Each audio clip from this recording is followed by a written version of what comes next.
Et on veut être attentif à la parole du Seigneur pour nous ce matin.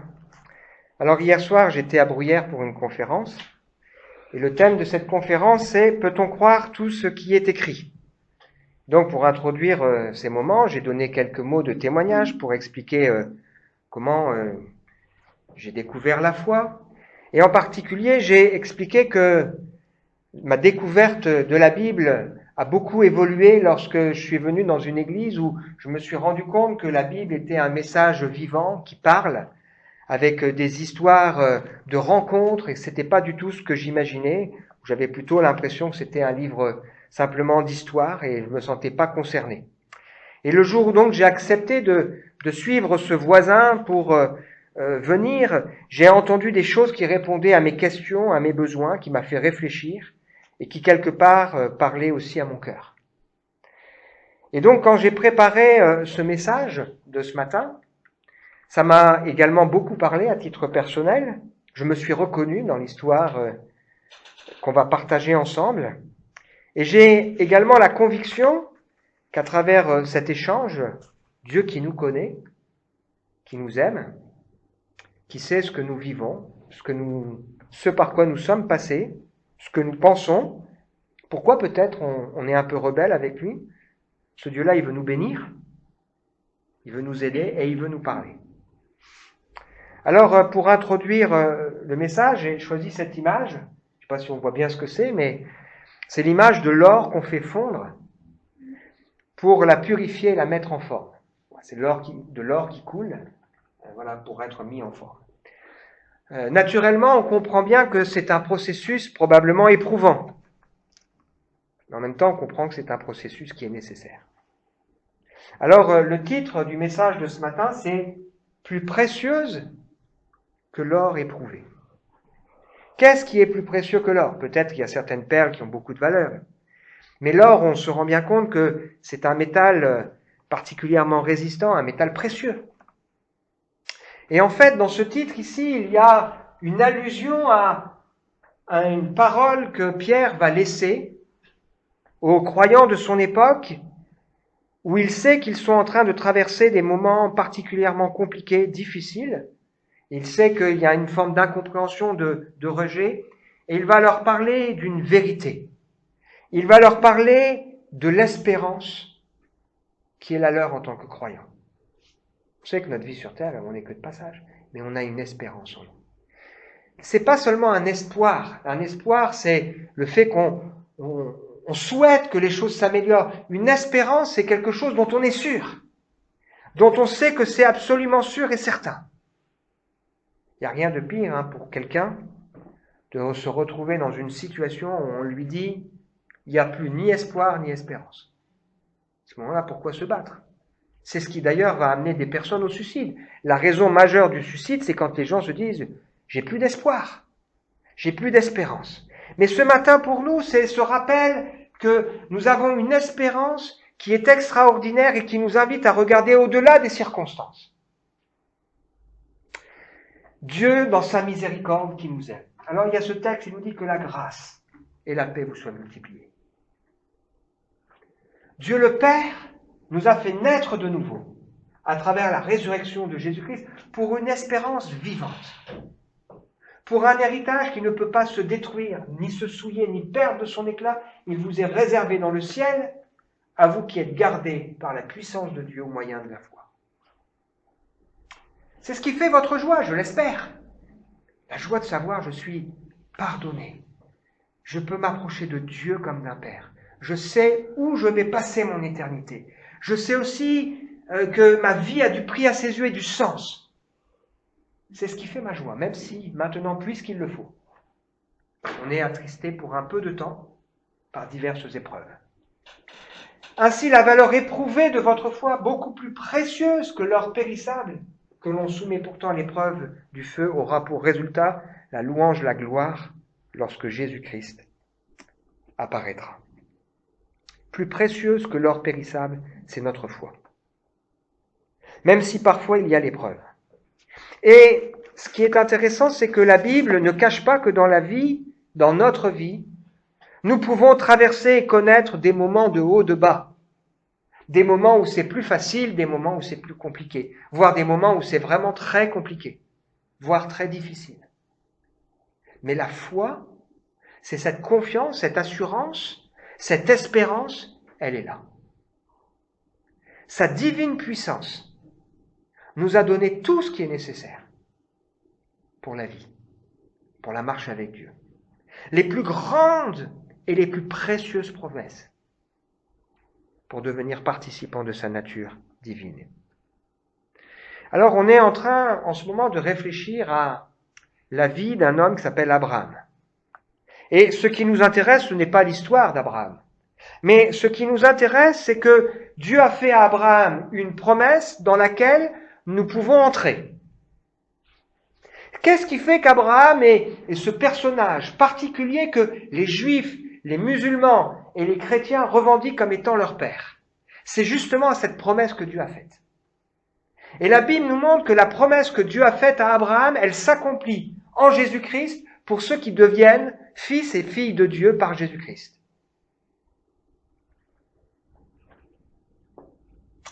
Je lis cette promesse sur laquelle on s'est penché la semaine dernière. L'Éternel dit à Abraham, « Quitte ton pays, ta patrie et ta famille et va dans le pays que je te montrerai. » La promesse, je ferai de toi une grande nation. Je te bénirai. Je rendrai ton nom grand. Tu seras une source de bénédiction.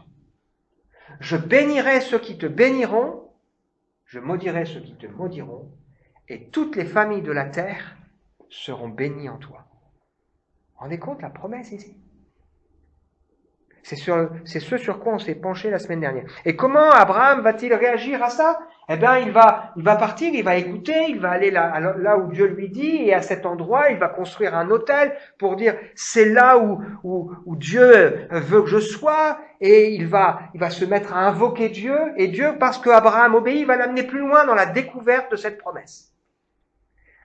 Et il va lui dire que ce pays, ce sera sa postérité qui en héritera, et qu'il serait également avec eux. Et on sait qu'Abraham va découvrir cela au moment où c'est compliqué pour lui. Il vient de perdre son père. Et c'était un moment difficile. Quel soulagement! Imaginez cette promesse. Je te bénirai. Je te rendrai utile. Tu seras toi aussi une source de bénédiction. Je serai avec toi. C'est ce qu'on a comme promesse pour nous en tant que croyants. Dieu dit que le Saint-Esprit qui nous est donné permet que nous produisions des fleuves d'eau vive qui jaillissent jusque dans la vie éternelle. Et il dit ça à des gens qui sont seulement en train de découvrir qui est Dieu. Alors on est en train là de vivre un sommet dans la vie d'Abraham. Il a cette promesse, il va au l'endroit, il adore Dieu, mais la suite elle est moins glorieuse. C'est ce qu'on va lire ensemble ce matin. Et à travers ce qu'on va lire ensemble, on va découvrir un texte qui en dit long, pas seulement sur Abraham, mais qui en dit long sur l'homme, sur nous. Un texte qui en dit long sur le péché, un texte qui en dit long sur Dieu, et un texte qui en dit long sur la foi. Alors on lit ensemble Genèse, chapitre 12, les versets 10 ou chapitre 13, verset 4. Il y eut une famine dans le pays. Elle devint si grave qu'Abraham partit pour l'Égypte afin d'y séjourner quelque temps. Au moment de pénétrer dans ce pays, il dit à sa femme Sarai, « Écoute, je sais que tu es belle. Quand les Égyptiens te verront, ils se diront que tu es ma femme, ils me tueront et te garderont en vie. Dis-leur donc que tu es ma sœur, afin qu'on me traite bien à cause de toi. Ainsi j'aurai la vie sauve grâce à toi. » Lorsqu'Abraham arriva en Égypte, les Égyptiens remarquèrent que sa femme était très belle. Les officiers du Pharaon la virent et firent son éloge à leur maître. On amena la femme au palais du roi. À cause d'elle, le Pharaon se montra bienveillant pour Abraham. Il lui donna des moutons, des chèvres, des bœufs, des serviteurs, des servantes, des ânes, des ânesses, des chameaux. Mais le Seigneur frappa le Pharaon et sa famille de grands malheurs à cause de Sarai, la femme d'Abraham. Le Pharaon convoqua Abraham et lui demanda « Pourquoi m'as-tu fait cela ? pourquoi ne m'as-tu pas averti que c'était ta femme? Pourquoi as-tu dit que c'était ta sœur? C'est bien que je l'ai prise pour femme. Maintenant, voilà ta femme, prends-la et va-t'en. Le Pharaon donna à ses serviteurs l'ordre de reconduire Abraham à la frontière avec sa femme et tout ce qui lui appartenait. D'Égypte, Abraham retourna au Néguev avec sa femme et tout ce qui lui appartenait. Lot les accompagnait.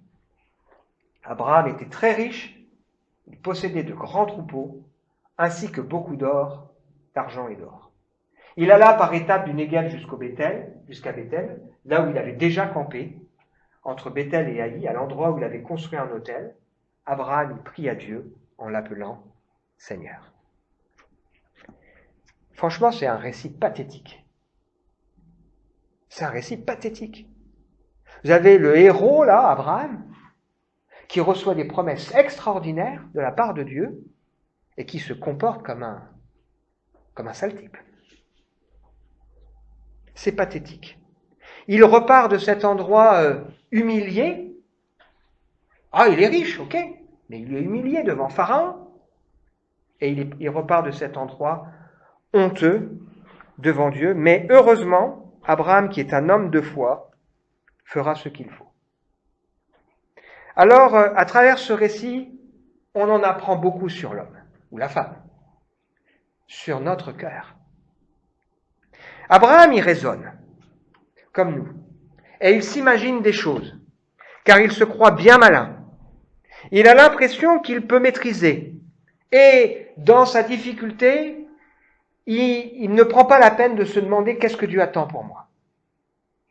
C'est la famine, il a des troupeaux, il est riche, l'Égypte c'est pas si loin, il y a une route toute tracée qui va de Canaan à l'Égypte, et l'Égypte c'est une terre qui est abreuvée par le Nil, donc qui pourra résister à cette famine. Il se dit dans sa tête, ça va pas durer longtemps, donc j'y vais et ensuite je reviens. Ah, il y a un problème. Ma femme, Sarai, elle est jolie. Alors il connaît la coutume, il sait que comme sa femme est belle et que Pharaon il a un harem, il y a deux options. Soit il dit la vérité, c'est sa femme, et là on va le tuer, parce qu'on va dire, cette femme elle est belle, et si elle est mariée, tant qu'elle marie, on ne peut pas la prendre. Soit si je dis que c'est ma sœur, bien là on va me mettre à l'honneur, et on va me faire des cadeaux. Il sait que dans la coutume de l'époque, la transaction, elle dure un moment, et probablement qu'il s'imagine qu'il sera reparti avant que les choses aillent trop loin. Et donc Abraham en parle à Sarah, il lui dit, écoute, voilà, tu comprends, hein? Elle dit, bon d'accord, elle l'aime, et elle lui fait confiance. Et voilà que les choses se mettent en place, mais les choses vont se compliquer, et vont pas se passer comme Abraham y avait pensé. La Bible nous parle de Sarah, elle nous dit qu'elle est belle, mais elle n'est pas seulement belle de l'extérieur. Elle nous dit que Sarah, c'est un modèle de femme. La lettre que Pierre écrira dira que c'est cette femme qui représente une manière de vivre réservée et respectueuse, qui n'a pas seulement une beauté extérieure avec des cheveux, de l'or et des habits, mais la beauté intérieure et cachée. La pureté incorruptible d'un esprit doux et paisible d'un grand prix devant Dieu. Elle a un grand respect pour son mari, ça va peut-être vous surprendre, elle l'appelle même son Seigneur. Et la Bible nous dit que, en prenant cet exemple, elle interpelle les maris en leur disant d'honorer leurs femmes. Pas seulement de les aimer, mais de les honorer comme devant hériter avec elles, avec nous, de la grâce de la vie, afin que rien ne vienne faire obstacle à nos prières. Donc c'est pas n'importe qui ce couple, c'est une femme qui a des belles qualités. Et alors Abraham ici nous en apprend beaucoup sur l'homme. C'est vrai que Sarah est sa demi-sœur. L'homme, il aime de faire des demi-vérités. Nous en apprend beaucoup sur l'impatience que nous avons quand on est dans la difficulté. Nous en apprend beaucoup sur nos peurs, sur aussi notre égoïsme, sur parfois le fait qu'on peut être manipulatoire. Nous en apprend beaucoup sur la naïveté concernant les conséquences de nos actes, sur aussi une forme d'illusion. Abraham n'imaginait pas qu'on en arriverait là. Tout ça parce qu'il est dans des circonstances compliquées et il pourrait dire c'est à cause de Pharaon. Mais est-ce que c'est à cause de Pharaon ou est-ce que c'est à cause de son cœur? Et on a envie de dire ici à Abraham, mais Abraham, où est ta foi en Dieu? Rappelons-nous tout à l'heure cette lecture que nous avons faite dans ce temps, avant le temps de louange. Dieu permet des épreuves, mais pas au-delà de ce que nous pouvons supporter. Et si le peuple a mal réagi, tout ça, ça nous a été écrit pour nous servir d'exemple. Et la Bible nous montre que la foi, elle est parfois éprouvée parce que Dieu veut purifier cette foi, la faire grandir. Et donc, c'est pour ça que la Bible parle du combat de la foi et de la persévérance. Est-ce que ça nous arrive d'avoir peur? Est-ce que ça nous arrive de mal raisonner? Est-ce que ça nous arrive de nous imaginer que certaines choses n'auront pas de conséquences? Malheureusement, oui. Alors, on apprend beaucoup sur Abraham et sur le cœur de l'être humain, qui est pourtant un brave homme, Abraham. Mais on en apprend aussi beaucoup sur le péché. Le péché, c'est pas simplement un acte immoral au sens humain du terme. Tuer, voler, mentir, convoiter, etc. Ça, c'est la deuxième table de la loi. On en oublie la première. Le péché, c'est oublier Dieu, sa souveraineté, ses promesses. C'est faire preuve d'incrédulité. Parce que sans la foi, si je suis incrédule, si j'ai pas confiance, je ne peux pas être agréable à Dieu. Même si je tue pas, même si je vole pas, même si je convoite pas. Et donc, on a une image du péché qui se limite à simplement des actes en rapport avec l'homme, mais on en oublie que le péché, c'est une question de cœur et c'est manquer le but de Dieu pour ma vie. Et si dans mon cœur, dans ma vie, je n'ai pas confiance en Dieu, je pêche devant Dieu. J'offense Dieu. C'est ce qu'a fait Abraham ici. Pourtant, Dieu s'est engagé. Il s'est engagé à prendre soin de lui, il s'est engagé à le protéger, il s'est engagé à le bénir, il s'est engagé à regarder au-delà des circonstances et à regarder que Dieu est là.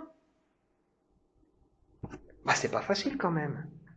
Oui, mais il aurait pu crier à Dieu. Il aurait pu exprimer au Seigneur ses peurs, sa faiblesse, il aurait pu dire « Seigneur, aide-moi, c'est compliqué, j'y arrive pas ». Donc on découvre que des choses sur le péché, on découvre aussi que le péché, c'est un engrenage.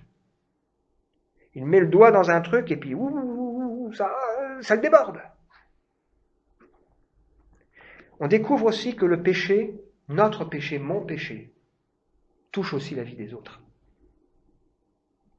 Et dans ma vie, parfois, je suis victime du péché des autres qui me font du mal.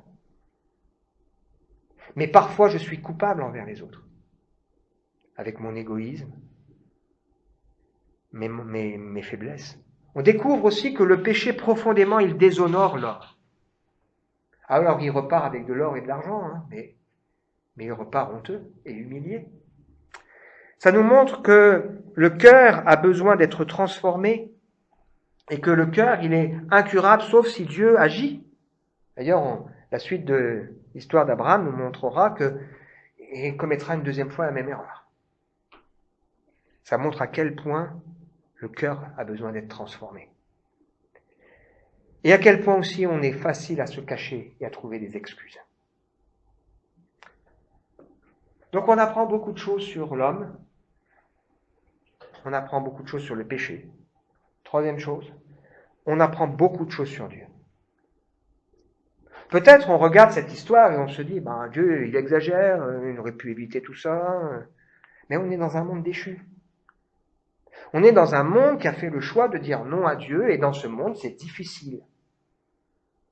Nos cœurs soupirent à autre chose, la nature même, elle souffre, la création, elle souffre, et elle soupire à autre chose, c'est ce que nous dit le texte, parce que nous sommes dans un monde qui est déchu. Et même le Saint-Esprit, il a des soupirs inexprimables en nous qui nous poussent à prier selon le cœur de Dieu, parce que c'est dur dans ce monde. Mais quand Dieu a appelé Abraham, il s'est engagé. Il s'est engagé à être avec lui, quelles que soient les difficultés. Donc on apprend beaucoup sur Dieu. On voit que Dieu ici, il n'a pas laissé tomber Abraham, malgré sa folie, malgré sa faiblesse. Il est encore venu le chercher. Il va permettre qu'il y ait des circonstances compliquées. Il va permettre que ce soit des circonstances telles que Pharaon se dit, bah là, c'est pas un truc normal là qui m'arrive. Il dit, waouh, pars avec ta femme là, dégage, elle prend des choses, là, j'en veux plus. Parce que Dieu est venu le rechercher. Et souvent dans nos vies, le Seigneur, malgré nos faiblesses, vient aussi nous rechercher. Alors on sort par la petite porte, c'est vrai. Mais Dieu est là. Et il veille. Et il fait ça pourquoi ? Déjà pour nous montrer que dans la Bible, les modèles sont des êtres humains. C'est pas des surhommes. Et donc, l'appel de Dieu me concerne, moi, avec ma fragilité, ok. Aussi pour que ça me serve d'exemple, pour pas que je fasse les mêmes erreurs. Et puis surtout pour me montrer que c'est Dieu qui fait l'œuvre. Mais, alors on pourrait se dire, ok Abraham, je comprends, mais Pharaon quand même, Dieu est dur. Il punit Pharaon n'a rien fait, lui. Là, il ne faut pas oublier que Dieu ici, il ne s'occupe pas seulement d'Abraham. Il ne s'occupe pas seulement de Sarah. On peut penser d'ailleurs qu'il l'a protégée.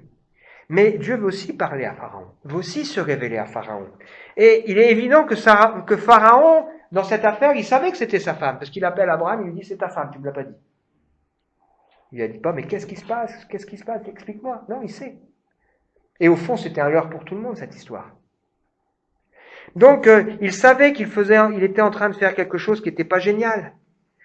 On peut penser que peut-être qu'il ne l'a pas touché, puisque la suite dans Genèse 20, où la même situation se reproduira, Dieu n'a pas permis que le souverain touche à Sarah. Et il est vrai que quand on prenait une femme comme ça, avant que les choses aillent plus loin, ça prenait du temps. Il a tout de suite compris que les grandes plaies n'étaient pas normales et que c'est le doigt de Dieu. Et donc dans cette histoire, on apprend sur Dieu, que Dieu veille sur Abraham, on apprend aussi sur Dieu ici qui veut chercher à se faire connaître et à se révéler auprès de Pharaon comme un Dieu saint qui ne tolère pas le péché. Dieu ne rejette pas Abraham. Alors Abraham va se lever, il va repartir avec tout là, et il va retourner là où il devait être. Donc on apprend des choses sur l'homme, on apprend des choses sur le péché, on apprend des choses sur Dieu, qui ne nous laisse pas malgré tout, et on apprend ici des choses importantes sur la foi. Ces choses sont arrivées pour qu'on ne commette pas les mêmes erreurs, et c'est possible. Si dans ma vie, je traverse un moment plus compliqué, où c'est la famine, pourquoi je ne me jette pas aux pieds du Seigneur ? Pourquoi est-ce que j'en parle pas avec l'Église pour qu'on puisse prier ? Pourquoi je ne saisis pas et je ne m'appuie pas sur les promesses du Seigneur ? Abraham, c'est un modèle de foi, pas un homme parfait, parce qu'il va ici, il va pas discuter avec Dieu. Il reconnaît son erreur et il repart. Et il revient là où il a construit un autel, il adore Dieu et il prie. Et il dit, Seigneur, c'est toi le chef. Si nous sommes infidèles, le Seigneur demeure fidèle parce qu'il ne peut se renier lui-même. Ce qui ressort, c'est la patience de Dieu, sa miséricorde, sa grâce, sa souveraineté. Conclusion pour nous ce matin. Je pense à ce texte de Romains, et je pense aussi, alors on va déjeuner en Romains, la Bible nous dit ceci, nous avons été rendus justes devant Dieu à cause de notre foi. Bien sûr, si on a la foi en Jésus, dans son œuvre. Et nous sommes maintenant en paix avec lui par notre Seigneur Jésus-Christ. Par Jésus, nous avons pu par la foi avoir accès à la grâce de Dieu dans laquelle nous demeurons fermement. Et ce qui nous réjouit, c'est l'espoir d'avoir part à la gloire de Dieu. Bien plus, nous nous réjouissons même de nos détresses. Car nous savons que la détresse produit la patience produit la résistance à l'épreuve et la résistance l'espérance. Cette espérance ne déçoit pas car Dieu a répandu son amour dans notre cœur par le Saint-Esprit qu'il nous a donné. L'épreuve, elle est nécessaire pour nous révéler nos cœurs, nos vies, pour nous rappeler la dépendance de Dieu, pour nous rappeler combien il est bon. Elle est nécessaire aussi pour que nos vies soient le reflet d'une vie traversée par l'Évangile. Oui, j'ai péché, je le reconnais, je suis passé à côté, mais je me suis tourné vers Dieu. Quand nous étions encore incapables de nous en sortir, Christ est mort pour les pécheurs au moment fixé par Dieu. Qu'est-ce que Dieu veut nous dire ce matin à travers ce texte, où il nous parle du cœur de l'homme, de mon cœur, où il me parle de ce qu'est le péché, qui n'est pas seulement le mal, mais qui est aussi le fait de ne pas faire confiance à Dieu, de ne pas le mettre comme celui qui est souverain dans mes épreuves, dans mes difficultés. Qu'est-ce que le Seigneur me révèle aussi sur la foi? Est-ce que je vais retourner à lui? Est-ce que parfois nos cœurs et nos vies ne ressemblent pas à Abraham? Honnêtement, ça m'arrive d'être égoïste. Pas parce que je suis un sale type, mais parce que parfois, on a peur, parce que parfois il y a des circonstances, parce que parfois, etc. Je ressemble à Abraham. Est-ce que le péché des autres me fait souffrir? Oui. Mais est-ce que mon péché ne fait pas aussi souffrir les autres? Oui. Est-ce que comme Abraham, parfois on n'est pas dans l'illusion? On pense que c'est pas grave, ça ira. Est-ce que c'est pas le moment de trouver ou de retrouver, comme Abraham, où il est reparti là où il était, où il savait que Dieu l'appelait, dans une tente, parce qu'il sait qu'il n'est que voyageur sur la terre, dans la prière, dans la foi et dans la confiance au Seigneur. Et si on disait oui, oui à Dieu, oui à la foi plus précieuse que l'or, même si elle est parfois éprouvée. On veut prier ensemble et réfléchir à tout ce qu'on a partagé. Seigneur, merci pour ce partage de ce matin. On est là devant toi et tu connais nos cœurs, tu connais nos vies, tu sais tout, Seigneur. On ne peut pas tricher avec toi. Les circonstances, Seigneur, tu veux pas qu'on les vive seuls, tu veux qu'on les traverse avec toi. C'est ce qu'on a chanté. Seigneur, je prie que le Saint-Esprit puisse faire cette œuvre qu'il a commencé dans nos cœurs et que nous puissions dire oui à Dieu. Oui, je veux vivre avec cette foi plus précieuse que l'or. Oui, je choisis de te faire confiance et de te suivre. Seigneur, bénis-nous les uns et les autres. Que celui qui ce matin entend ta voix, n'endurcisse pas son cœur et puisse s'ouvrir. Oui, Seigneur, je veux retrouver le chemin. Oui, Seigneur, je veux venir à toi. Oui, je veux comprendre ce que tu veux pour ma vie. Amen.